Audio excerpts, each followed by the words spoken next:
Burayi ejo cyangwa next week or next month turacyari muri wedding gutya. Be ready to experience the weather like this. So wow, uzaburi ready ko uzabona wedding imeze gutya, uzazana amakote, uzana imipira, uzana amagayo mu ntoki, uzana n'amafurari, uri ready ufite inkweto zifite amano hasi nyine adashobora kunyerera muri wenda nk'iyi. Ubundi wisanzure nakubwira iki, ufata amafoto, ufata amavideo usangize abavandimwe, inshuti, abakunzi basize. Hello guys. It's your girl Beyond Borders Media. Welcome back to my YouTube channel. So, harashize ibintu tutavugana kubera amazimisi ndwaye. As you can hear my voice, ijwi ryanjye nago rimeze neza, narimeze imisi mfite amagripe, amanjine. Oh Jesus. So uyu munsi ngiye ku experiencing snow ku shuro yanjye ya mbere muri Europe. Actually narinzi ko muri Ireland batagira snow zingana gutya. Imyaka 5 n'amezi 3 mpamaze turagira snow zingana gutya. But guys, take a look. Mushobora kwibona umwana wanjye yishimye ari kuzikiniramo. Oh my god, and look. So come on Papa, are you excited? You wanna throw it to mommy? So come on, come here, come close.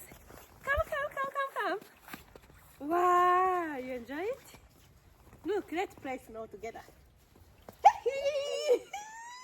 What is this? So guys, murabibona ubu snow snow karite yose mbese nanyogo kariti igihugu cyose. Imagine imyaka 5 n'amezi 3 maze hano nari narabona snow zingana gutya. Actually twajya tuza ari nk'utu ice tugahita dushira, ubu dufite snow, really snow. So I can show you around everywhere ni snow. Mbese murabibona hey, phone yanjye kuri kwitambika we. Murabibona mbese bimeze hano ni muri quartier ni imbere y'iwacu. Snow zabaye snow, twaryohewe. Umwana wanjye yabikunze ari gukina, murabubona. Yishimye actually. Mumbaze ngo tuzajya ku kazi gute? Yewe ntago nzajya ku kazi kubera ko this is too much for me. Nubwo mbonye snow zingana gutya. So I'm so excited. Navuze ati kaze bereka ikirere kiwacu uko gitangiye kuba. Probably bagiye kujya bagira snow hano muri Ireland. Bagire weather isa n'ibindi bihugu kubera ko twebwe nago twagiraga snow. Hahoraga nyine hakonje, tukamara umwaka dukonje, nta winter tugira. No, sorry, nta summer tugira, na zuba tugira, twihorera mu bukonje. Ariko ubukonje bwacu bwabaga ari imiyaga ikabije, imvura ihoraho nyine n'imbeho. Umwaka ukarinda urangira ari uko nta zuba ntaje. So ubu rero tugeze n'igihe tugira ama snow. Nkuko mubibara rero turimo gukina, twaryohewe, turi kubona ari ibintu bishya kuri twe. Mwana wanjye n'ubwa mbere abibonye nawe, imyaka 3 n'amezi 4 amaze ku isi, nanjye mpamaze imyaka 5 hano muri iki gihugu n'amezi 3. So twari tutarabona snow zingana gutya. It's something new for us. Turi so excited. Ati mana we, mbega ibintu byiza. So nahamagaye abashiti banjye naberetse. Actually ntabwo bikonje cyane kuko nabyo expectingaga, nabaga nzi ko biba bikonje nyine biteye ubwoba, ariko turaho tumeze neza. Murabibona, we are so happy kubona ikintu gishyashya mu buzima bwacu. Twaza reka tubisangize abakunzi bacu bakwa Beyond Borders Media, tubereke uburyo byifashe around. Murabona twabyambariye, twambaye imipira, twambaye amakote, kandi twambaye byose. Hasi twambaye inkweto zidashobora kutunyereza. muratubona so ntabwo twagerera turi safe n'umwana nawe yabyambariye abinaye mu maso so murabibona ni byinshi pe biri kugwa nk'imvura I don't know when bizastopinga bikareka kugwa gusa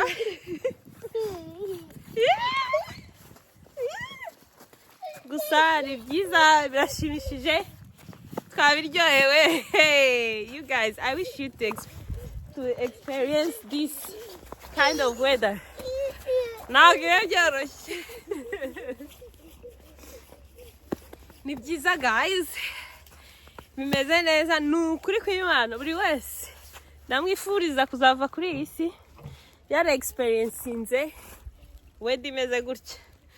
Nanjye kera nabibonaga kuri televiziyo, ntabwo nabaga nzi ko bimeze cyangwa mu mafoto y'abandi, ntabwo nabaga nzi ko bimeze gutya. Nyine nabaga nzi ko iyo biguye ku muntu ahita atitira akigira imbeho iteye ubwoba, ariko kubera nyine ko twabyambariye nta kibazo na kimwe dushobora kugira. Turasa neza, turaryoshye, turi gukina, ibintu byose ari urwererane bimeze nk'aho wagira ari Kabuga. Turi gukinira muri Kabuga. So murabibona agahungu kanjye kishimye kameze neza, karyohewe rero ubwo kari bwemere gutaha. Enrique, come on, we have to go to build something around here with snow.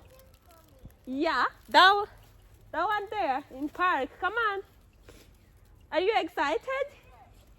Okay, come back. There's more cars around. Enrique, come on, come back. You can't go there, you will fall down. Come here. Come to mommy, okay? Are you okay? Do you need any help? Give me hands. Hey. So, tugiye kubaka ikintu muri snow. Tubereke umwana yakinnye yaryohewe. Oh Jesus! Okay, look what we have around here. What do you want to do on it? Oh, for what? Yeah, it's a snowman. So you wanna go build it? Go. It's normal. It's easy. Look, we have snowman around here. Hey, come and take a look, Papa. Ah! Yeah, it fell down, but it's okay. I take it. So, the snowman here. Come on. You have to experience it, Enrique. Come on. Don't be afraid. Here. Woo. Is that cool? Yeah. You like it? It's so scary. It's snowman. Yeah. I like snowman. You like it? Good boy. Wow. You wanna put something? Too big. What? It's too big. But it's okay. It's fine. You can just add whatever you want. Here. Okay. Yeah. Good boy. You see? Bravo. Our snowman is here, loud. Hey?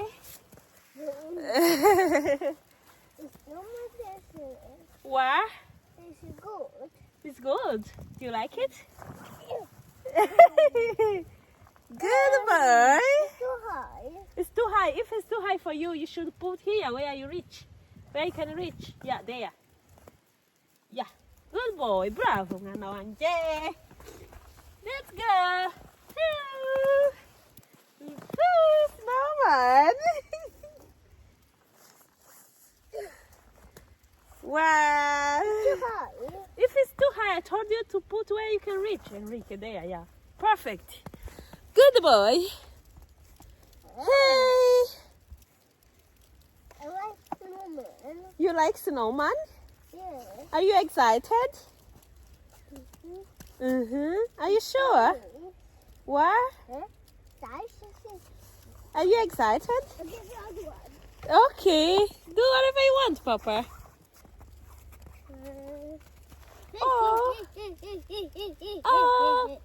To be honest, I'm so shocked. I'm so excited because ntabwo twigeze tugira snow zingana gutya pe imyaka itanu. Take a look. Everywhere it's white. Everywhere around. Oh Jesus. Just in a second. Phone yanjye iri kuntenguha.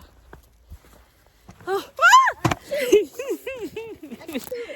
Oh Jesus. Aho nashyize phone birimo kugwa. Probably biri kunyerera. Ntabwo yabyoroshye udafite umukameraman. Nta muntu ushaka kuza tukajya dukorana video akaba umukameraman wanjye. Cause abantu banjye ntabwo bakunda social media. Ntabwo bakunda ku bintu by'amakamera. What we can write here, Ricky, around in snow. I can draw hard for you, okay? Because I love you so much, my son. Are you okay? Look. I will draw her my legs. Don't come here. Wait, mommy. Hey.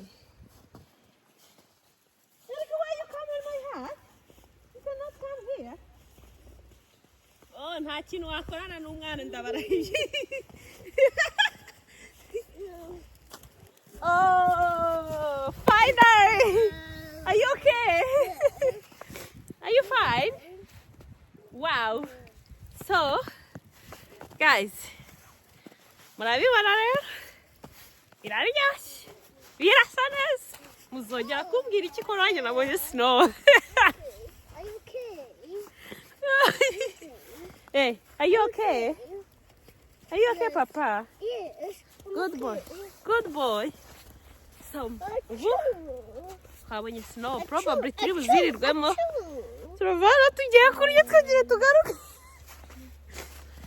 Harya bavuga gute umutwe yabonye itara. Hello guys. Welcome back to my YouTube channel. Nzabereka ibintu byose. Umuntu watekerezaga nkanjye agatekereza ko snow iyiguye ku muntu nyine wenda imukonjera biri too much akaba yabikuramo uburwayi cyangwa kabimeze nk'imvura. Yes, bimanuka nk'imvura ariko iyo biguye nyine biragwa bikagwa hasi bikagenda.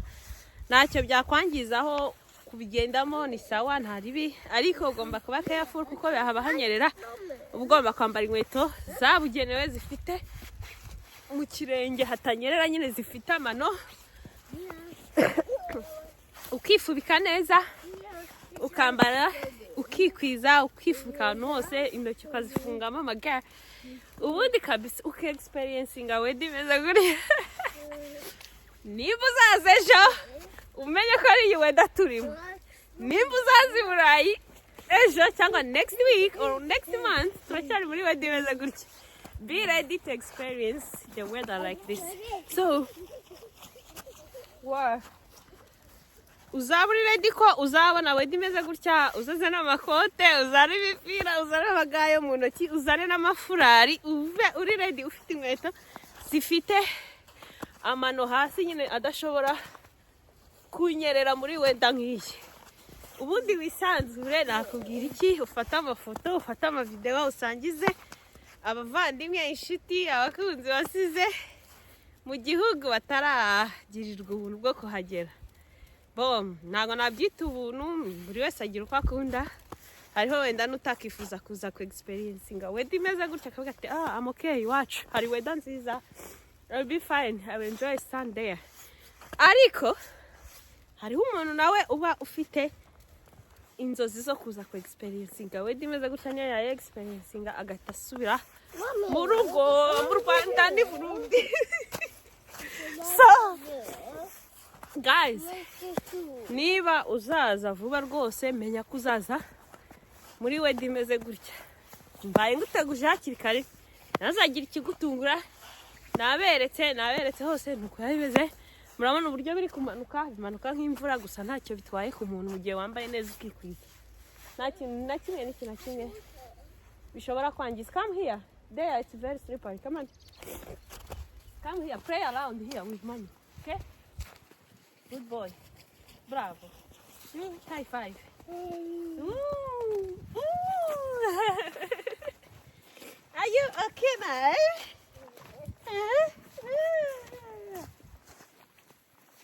So, guys, turaryohewe tumeze neza mbega byiza. Hello. Anyway, so umeje gushimira abantu mukomeje gukora subscribe, share, like na comment. Nukuri muraho agaciro kuri nge. Turacyari kumwe hano nzakomeza mbereke every single things we have around. Nzabibereka uko twitwara muri maweda nkaya nyine murabibonye. Mu bushyuhe naho hari igihe biba bikabije bitewe n'igihugu, hari abagera kuri za dogere 40. Ugomba kuba ready ya buri weda muri kujyamo. So abantu rwose mukomeje gukora subscribe, share, comment na like, muraho agaciro. I really appreciate it. Ndabya appreciatinga, muri abantu beza kandi mbafite ku mutima. So mbafite ku mutima, ndabakunda cyane. I love you so much. Just ndabyutse ndavuga ati kanza fata ka video mbereke hano, ariko mbafite n'ibindi byinshi. I have some vlogs nzabereka ahandi hantu. Nubwo hano bimeze gutya, hari ukonje bimeze gutya, guma hano nzakwereka ahandi hari izuba kandi hose ni ku mugabane w'Uburayi. Actually nari ndi last week naragarutse, so ndashaka kuhabereka kuko I was so surprised nkigerayo kuntu nabonye bafite izuba, bambaye boga akajya kuri beach ahandi muri piscine, mu gihe twebwe hano bimeze gutya n'ahandi. Oh Jesus, bikungwa ku muntu. So byose nzabibereka vlog yaho. Komeze mugume hano uko nabimeze iminsi ndwaye. Abanditse ama comments mubaza ibibazo kubijyanye n'amaviza mu bihugu bitandukanye, hariyo mperutse kubona, zayisubiza vuba kandi uzanyurwa. You will be happy for me, you will appreciate it the way I will explain everything. And nurangiza bishana kusakubera inzira, kuko niba wifuza kujya muri kiriya gihugu wanditse, I promise you, I swear to God uzahagera, kuko I know it 100% ko biri easy kuba wahagera nimba ufite requirements z'ibisabwa. Uzahagera byihuse kandi I can do something for you. Love you so much. Komeza ugume hano. Oh wow, are you okay papa? Are you okay? Okay, komeza ugume hano turi kumwe. Reka muri telefone je yaramenze muri snow sitaza kuyonga zikayangiza bikaba nk'amazi ayigiyemo. Turi kumwe guys, turi kumwe. I will still have more content for you. So turi kumwe, ndakomeza kubereka every single thing we have around. Love you so much. Mukore subscribe, mukore share, ndetse mwandike comment kuri buri kantu kose mushaka kumenya. Nzakababwira ko nanjye inkuru mba nzifite. Muraba agaciro kuri nge. I love you so much. Bye.